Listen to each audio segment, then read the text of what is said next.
Good evening. We are live in Banjul, broadcasting for viewers in the Gambia and around the world. This is GRTS News at 2000 hours with me, Winifred Nicole. Also coming up, President Adama Barrow presides over the swearing-in ceremony of the new Minister of Trade, Employment and Regional Integration at the State House. Cabinet reviews and discusses a number of bills, including the election bill meant to reform the electoral process in the Gambia. The Truth Commissioners continue its hearings with alleged stories of arrest and torture as victims narrate their ordeal in the hands of former President Jammeh's hit squad, the Junglers. The Gambia Police Force announces a new regulation to enforce and prohibit smoking in public places. The Gambia Bureau of Statistics launches the country's displacement tracking matrix designed to disseminate information on the evolving needs of displaced populations in the Gambia. Plus, former Ghanaian President J.J. Rawlings dies Thursday morning at a local hospital in Accra, aged 73. And Ethiopia's Prime Minister Abiy Ahmed accuses Tigray regional forces of attacking a federal military base amid a continued fighting by Ethiopia's National Defense Forces. Well, viewers, those are the headlines.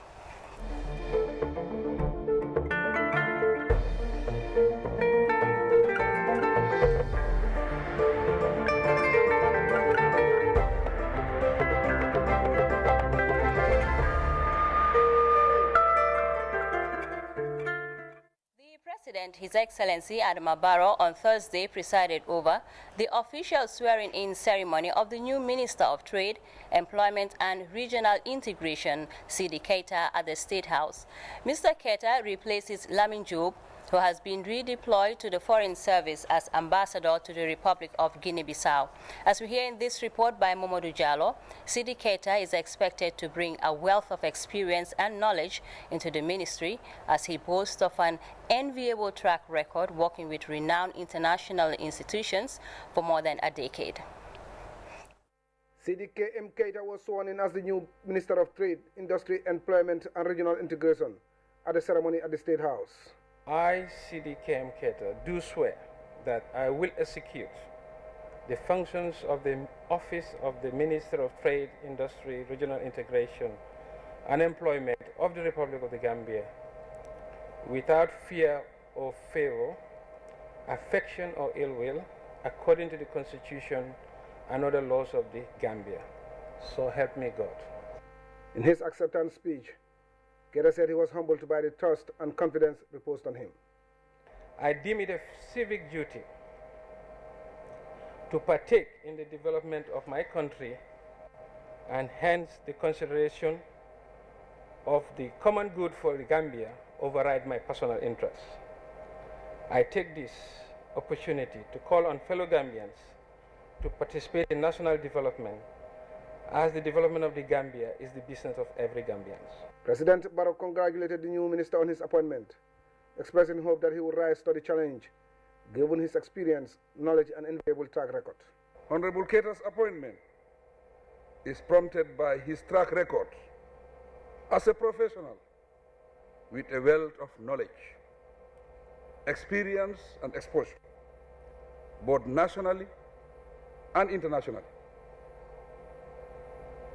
It is expected that all this will contribute immensely to the ongoing reform and transformation of the important sector he will now lead. It is a critical sector for development, and it has to create and maintain the necessary platforms for public-private sector interface and productivity. The President tasked Honorable Keita to provide him needed leadership at the Trade Ministry and work with all stakeholders to steer economic growth with active private sector participation. Honorable Keita, I am convinced that you are familiar with my government's commitment to procedure and good governance. A keen sense of justice should always guide our conscience as we render service to the nation. I am glad that you have accepted to join us in this crusade with full knowledge of the challenges that confront us. I am hopeful that your experience and expertise will further enrich policy and decision-making at both cabinet and ministerial levels for the advancement of our dear country. On a final note, President Barrow spoke of his government's commitment to engage in institutional and legal reforms by committing to the principles and ideals of the Constitution and the National Development Plan, which clearly seek to serve the interests and welfare of Gambians. Future generations will judge us, therefore, by how much we have risen to the nation's challenges and expectations, by how far we will go in moving the development agenda of the country, and most importantly, by the extent of our success in fulfilling the aspirations of the people who have reposed their faith in us.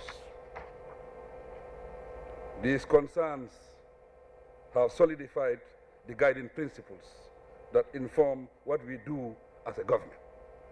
Therefore, the policies that guide the operations of our institutions will determine how the services we provide will be beneficial for social, economic, and political development of the whole nation.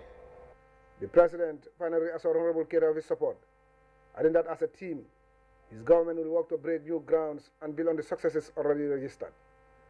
Mamadou Diallo, GRTS News.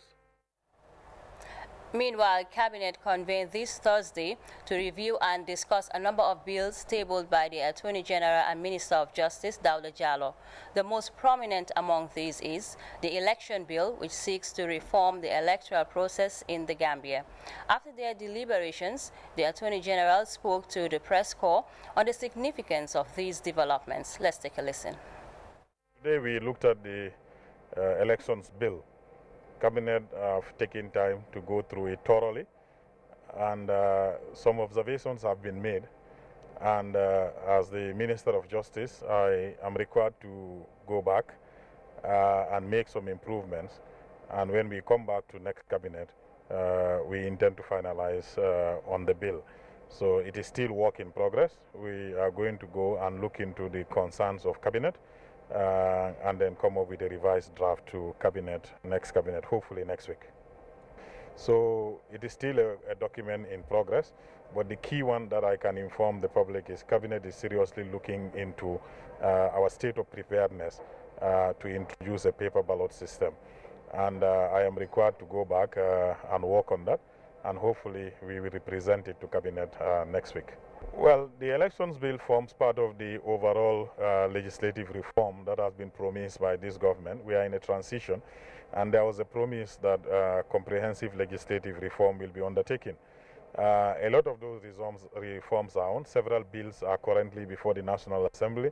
Some bills have already been passed. So the elections bill is one of those legislative reforms to reform the electoral laws. There are a lot of issues contained in the elections bill. The public opinion is it is well supported because currently the laws that are governing our election systems are laws that were promulgated by way of a decree during the transition in 1995 towards 1996. So they are laws that never benefited from enjoying the will of the people. That is through a parliamentary legislative process. So for the last 22 years, our elections are held under law, although we are not saying they are entirely bad laws, but they are laws that were made without the say or participation of the Gambian people. So this bill is one of the bills that came about as a result of some consultation that took place, and it will go through the National Assembly, who are the representatives of the people. Therefore, it is a reform, and it will be a democratic process that will give birth to a new legislation to usher us into our new Gambia that we are all aspiring to.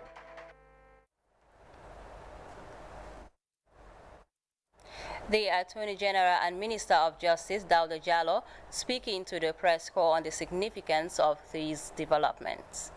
Still on the executive, The public is hereby informed that the President of the Republic, His Excellency Adama Barrow, will on Saturday, 14th November 2020, lay the foundation stone for the construction of the 86 kilometers North Bank Rural Roads project at Senjangel by 1 p.m. and at Kawur by 5 p.m. The road project comprises of two lots. Lot 1, awarded to a Risky Construction Company Limited, starts from Sabah Sukotu to Bambali, Sarakunda to Jane Sanjal, covering a distance of 38 kilometers.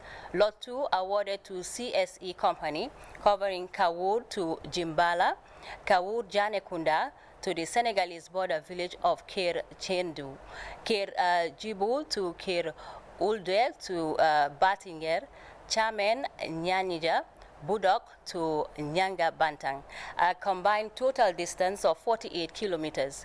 The project, which is estimated to cost 1.6 billion Gambian dollars, is entirely funded by the government of the Gambia. The Ministry of Transport, Works and Infrastructure and the National Roads Authority are the executing or implementing agencies. Pace Engineering JV Games is the consultant. The project is expected to last for 16 months.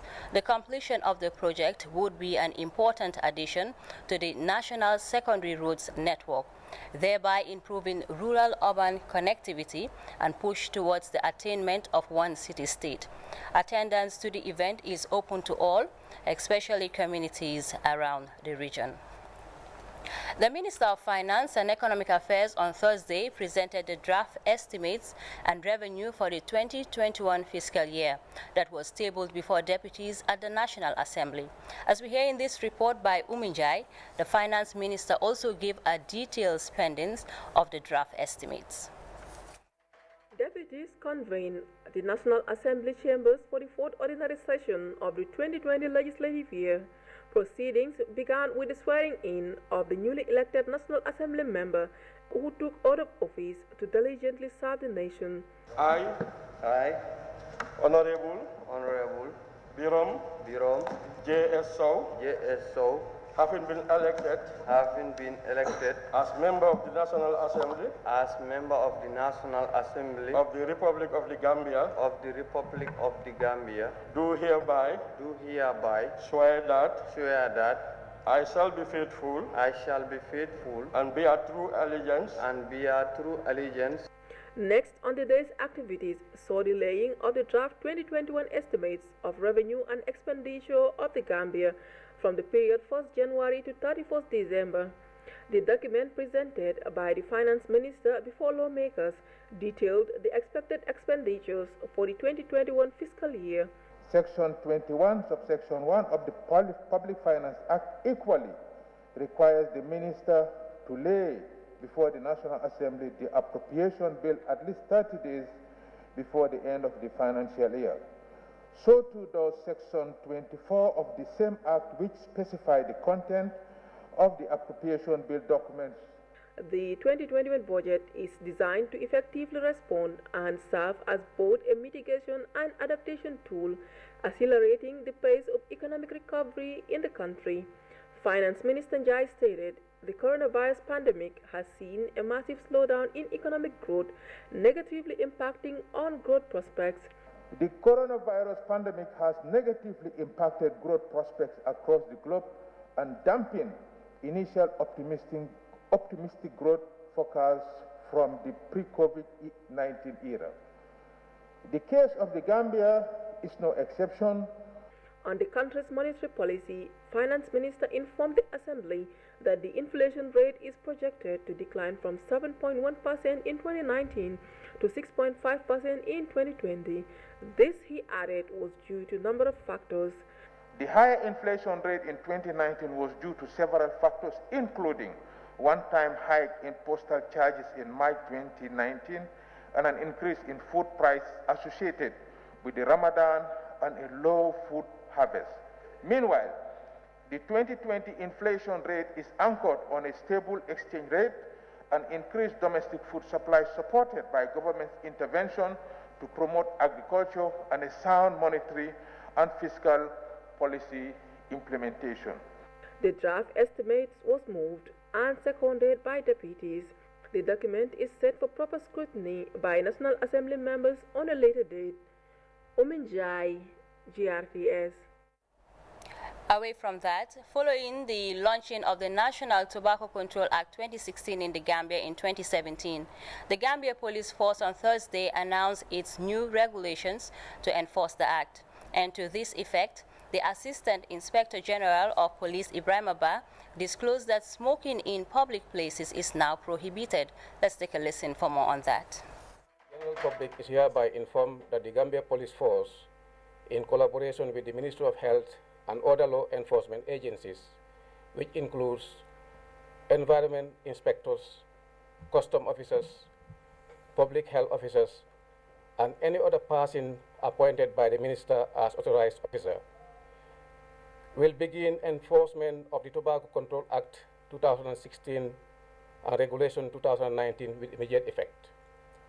Henceforth, it will be an offense to smoke in all public places, which includes health facilities, markets, offices, public transport, schools, airports, car parks, bars, restaurants, hostels, prisons, police cells, toilets and corridors, just to name a few. There are no specific smoking zones created so far, but one has to be 100 meters away from all public places in order to smoke. Furthermore, all forms of tobacco advertisement, display of tobacco products at points of sale, selling of single cigarette sticks or packets less than 20 sticks, and selling cigarettes to minors, that is people under 18 years, are all prohibited. The Inspector General of Police therefore solicits the cooperation of the general public in order to keep our dear modern nation smoke-free and reduce tobacco-related diseases. Thank you very much. The Assistant Inspector General of Police Ibrahim Abba there with that announcement to enforce the act on the new regulations to prohibit smoking in public places. Moving forward, the Ministry of the Environment, Climate Change and Natural Resources on Thursday held a day's consultation forum with development partners for the validation of the full proposal in developing the enabling environment for climate resilience in the Gambia. By Ibrahim Chan was at the program and filed in this report. Funded by the World Bank Climate Investment Fund, the pilot program for climate resilience in the Gambia project is aimed to enhance resilience of the Gambian people to climate change. Geographically, the Gambia is part of the most vulnerable countries to climate change. In light of this, the Environment Ministry and its development partner organizations tabulated the proposal named Developing the Enabling Environment for Climate Resilience in the Gambia. The Permanent Secretary of the Environment Ministry states that the project has 5 strategic components. With the first focusing on policy, legislative and institutional review and development with regards to climate change. The second component seeks to enhance the mobilization of climate finance, whilst the third seeks to establish institutionalized climate change research, capacity development, and communication. The fourth component seeks to continue the investments on climate services and systems started under the early warning project phase 1 and 2. Principal Climate Change Officer Babakar Zaidi Jallow gave a presentation on the impacts of climate change in the Gambia and how the government prepared its strategic program for climate resilience, which is a 25-year investment plan with fully developed concept notes to support and implement the national climate change policy. It's worth noting that the Gambia is one of the front runners with regards to climate change negotiations under the LDC group. We are also a front runner for the Life AR, the LDC initiative for adaptation and resilience building. Also, we've ratified the UNFCCC convention, also the Kyoto Protocol, as well as the Doha Amendment to the Kyoto Protocol and the Paris Agreement. So we've ticked all boxes. Maudo Jallow is an expert on disaster risk reduction. We are currently aware that we have a program, which is the risk financing program that the NDMA has banqueted, which is a climate-based weather insurance index. in which government is taking out insurance to protect the lives and livelihoods of the farmers. So that's why we are trying to, we joined the program of the African Risk Capacity, which is an AU specialized agency on drought, to protect vulnerabilities around drought. Alpha K. Jallo, the UNFCCC focal point, explained how rural dwellers bear the brunt of climate change, considering the majority is engaged in farming for food self-sufficiency. When you have erratic rains, when you have shortfalls in rain or inadequate rain, the agriculture will suffer and the farmers will suffer because they depend on their life. So what we are doing is to engage them from the preliminary level. In establishing the environment, we have to engage the farmers because they will receive projects, they will receive interventions. So if you don't involve them from the initial state, then you want them to help you intervene, or you want them to intervene, they will ask you a lot of questions that will be difficult for you to answer. A civil society group named Green Up Gambia believes including local communities a say in the climate policies is crucial. In fact, if you look at the national climate change policy, the Gambia's approach has been guided by 11 principles, and on top of which is equity and social inclusion. Civil societies are the key players. We are the drivers of sustainable development. Minus their action, civil societies play a crucial role, acting as a checking body on the government and their activities. And also, we are the people who are directly linked with the communities that are on the ground. In fact, we are a representation of those communities. So when it comes to getting a whistleblower on these policymakers and of course the coordinating and implementing bodies, obviously the civil societies play a key role in this. The Gambia is among the countries that are the least responsible for climate change, but amongst the most progressive countries implementing ambitious international climate actions. Reporting for GRTS News, I'm by Ibrahim Cham. In another development, the Gambia Bureau of Statistics, in collaboration with the International Organization for Migration, on Thursday launched the country's displacement tracking matrix or flow monitoring system. The system is designed to regularly and systematically capture, process, and disseminate information about the movements and evolving needs of displaced populations in the Gambia. Baba Silla has more on that. Displacement tracking matrix, also known as flow monitoring system, was conceptualized in 2004 in Iraq and has since been refined and enhanced through years of operational experience in both conflict-ridden countries and natural disaster settings. The system delivers an essential service, providing primary data and information on displacement at national, regional, and global levels with 4 distinct components. Statistician General Nyakasi Sanyan delivers an overview of the program, outlining critical areas needing urgent action. The DTM is therefore a very important monitoring and assessment tool. A comprehensive DTM includes information relevant to various humanitarian sectors such as water and sanitation, health, food, and protection, which is highly required by a broad range of humanitarian and development actors. The system flags urgent concerns, for example, protection concerns, food shortages, sanitation problems, disaster, etc., to relevant sectorial coordination focal points or national disaster management agencies for follow-ups to help ensure that displaced populations are living in conditions which meet minimum requirements as defined by international guidelines. The displacement tracking matrix is also an accountability mechanism, reflecting complaints in assistance and perceptions on responsiveness to identify needs. IOM Chief of Mission Fumingo Nangaro expressed appreciation to the Gambia government and Bureau of Statistics for their commitment and interest in implementing the crucial matrix program. Lack of data and understanding of migration and mobility dynamics leads to misrepresentations as to the scale and effects of irregular migration. When not founded on accurate data, public discourse and narratives on migration, and in particular irregular migration, can be misleading and lead to the criminalization, marginalization, and demonization of migrant communities. Quality, trustworthy data can help ease tensions between communities and strengthen community stabilization efforts by helping to rationalize discourse around irregular migration.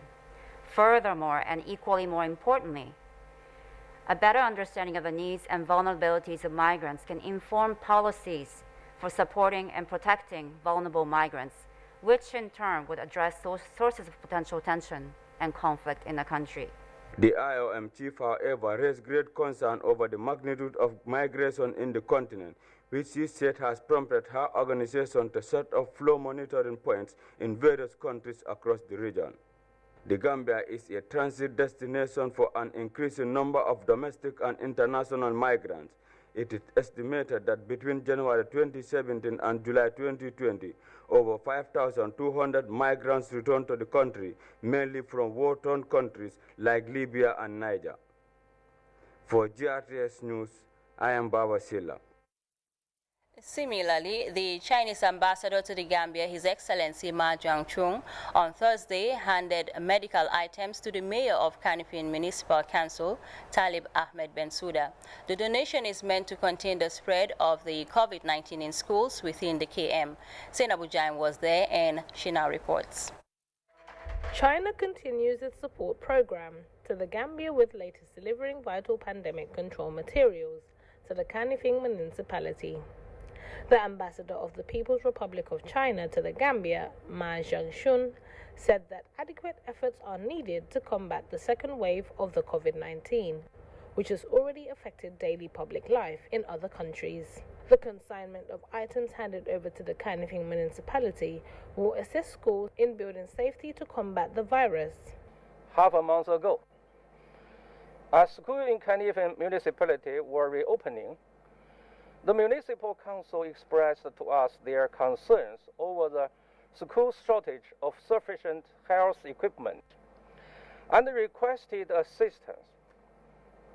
Now I'm pleased to announce that the Chinese embassy would like to extend our helping hands to the school in Kanifing by providing some health equipment and PPEs through the Kanifing Municipality Council. Ambassador Ma expressed confidence in the KMC's endeavor to control the coronavirus and safeguard residents through viable public health precautions. The mayor of the Kanifing municipality, Talib Ahmed Bensouda, thanked the People's Republic of China and hailed the strong partnership advancing solidarity in the crusade against COVID-19. The People's Republic of China have been a pillar of support for the Kanifing municipality. Way before COVID-19, they have supported the Kanifing municipality with enforcement vehicles, administrative vehicles, and other means of support. So I think the friendship goes way beyond the crisis of COVID-19. And we're glad to say these equipment today will be part of our pillar 2 of our COVID response, which is to stop the spread. And sanitation equipment such as these will prevent the spread of the virus even further. The materials will go a long way in keeping students safe from infection as they return to school after a rather long and tedious break. Senabu Jain for GRTS News. Well, time now to take our first break. When we return, we will look at how Ethiopian National Defense Forces continue their offensive against the Tigray regional forces after the Prime Minister accused them of attacking a federal military base. Do stay with us. In the mood of pranking your friends? Change your voice and spice up your calls with AfriCell Magic Voice service. You can choose to talk with a cartoon, a woman's or a monster's voice for only $1 per day. To activate the magic voice, call or SMS 188 or simply dial *188#. Have fun and enjoy the laughs. Where AfriCell goes, nobody dares to follow. Tired of seeing the message you have insufficient funds in your account? Worry no more. With AfriCell, the cholera credit just got way better. Now you can continue your conversations with your loved ones. With the new cholera credit, you can now borrow up to $250 credit. Send a blank SMS to 152 to get your cholera credit and activate the service of your choice. For more info, please call 111. Where AfriCell goes, nobody dares to follow. Welcome back. We head straight to Ghana, where tributes have been pouring in for the former Ghanaian president, Jerry John Rawlings. The president of the African Union Commission chairman, Musa Faki Mohamed, described him as a charismatic continental statesman. According to the Ghanaian media, J.J. Rawlings died on Thursday morning at the Kolibu University Hospital in Accra, where he had been admitted a week earlier. Details in the CGTN report. The former president, J. John Rawlings, died on Thursday at the age of 73. According to a family member, he was receiving treatment for an undisclosed illness at the Kolibu Teaching Hospital and had been there for almost a week. There has been outpouring of grief from Ghanaians on the news. I asked my brother 3 times, as Rawlings died, he said yes. So I was shocked that I heard that thing. I'm saddened by his death. Rawlings was a good president and loved people. It touches my heart that where he's gone, he has done enough for this country. We cannot talk about this country without Rawlings. Jerry John Rawlings led a military coup which overthrew the then government in Ghana in 1981. He later contested democratic elections in 1992 and won. He was in power for 8 years. Many Ghanaians say he was one of the most charismatic leaders the country has had. Nabil Ahmed Rufai, CGTN, Accra, Ghana. Peace. To an update from Ethiopia's Tigray region, where fighting continued overnight as Ethiopian National Defense Forces continue with their offensive against the regional forces. Prime Minister Abiy Ahmed orders the troops.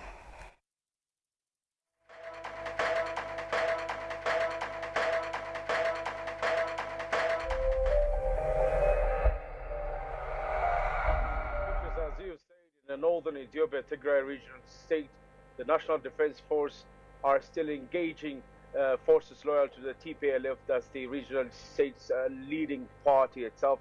War has continued overnight. Heavy fightings are happening at least in 6 locations in that region. Prime Minister Abiy Ahmed on his Facebook official account has announced that Western Tigray has been freed from the hold of the TPLF army itself, and their gruesome reports are also coming out according. Well, Beatrice, in the northern Ethiopia, Tigray regional state, the fightings have continued, and overnight heavy fightings are happening at least in 6 locations in Tigray, and the National Defense Forces are engaging the regional forces which are loyal to TPLF, that is the regional party in power at the moment.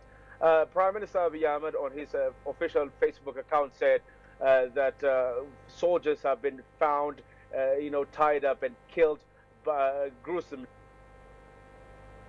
He said that Western Tigray at the moment is freed from the hold of TPLF, and TPLF on the other side says this is not true, and we are still holding some of the most important locations in Western Tigray. It is hard to find information which is true from that side. Beatrice, on the other hand, the Ethiopian Parliament has just announced that at least 39 members of Parliament, almost all of them from Tigray region, their immunity has been lifted by the Parliament's decision today. So fighting has continued, and lots of locations, according to the government, has been falling in the hands of the defense forces, Beatrice.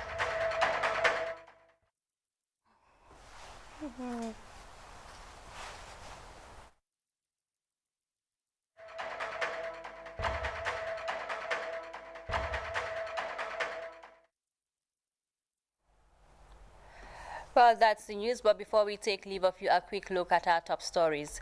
President Adama Barrow has presided over the swearing-in ceremony of the new Minister of Trade, Employment and Regional Integration at the State House. Cabinet has been reviewing and discussing a number of bills, including the election bill meant to reform the electoral process in the Gambia.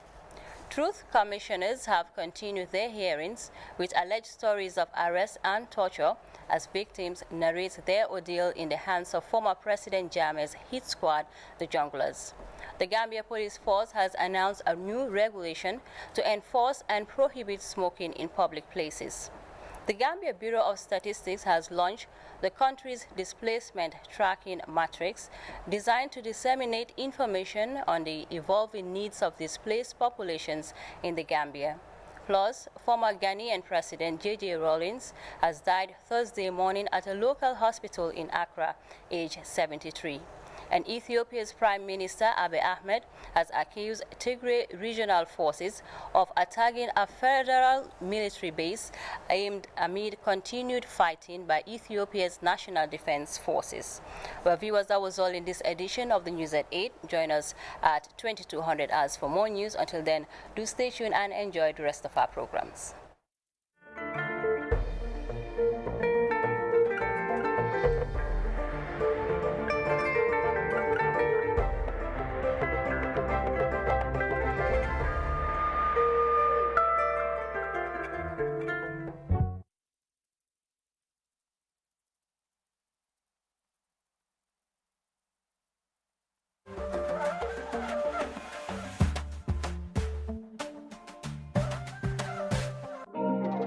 In the mood of pranking your friends? Change your voice and spice up your calls with AfriCell Magic Voice Service. You can choose to talk with a cartoon, a woman's or a monster's voice for only $1 per day. To activate the magic voice, call or SMS 188 or simply dial *188#.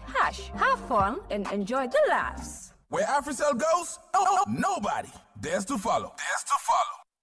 In a country always thirsty for more, a team of superheroes with special powers unite to redefine the way we are connected. Aliu Buttera strikes again with the MiFi superpower that connects you to the world with the fastest 4G in the market for only $2,000 plus 4 GB of data.